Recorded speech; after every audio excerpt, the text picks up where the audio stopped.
Message দিছে দেখি এটা ওই তিন্নি ও আমার এক্স, ও টেক্সট করছে, পিকচার পাঠাইছে, এতদিন পরে পাঠাইলো, তাও এমন সময়।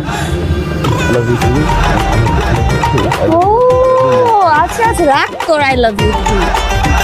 মানে এই যে এতদিন আমি ছিলাম না বাসায়, এই এতদিন এগুলোই চলছে তার মানে?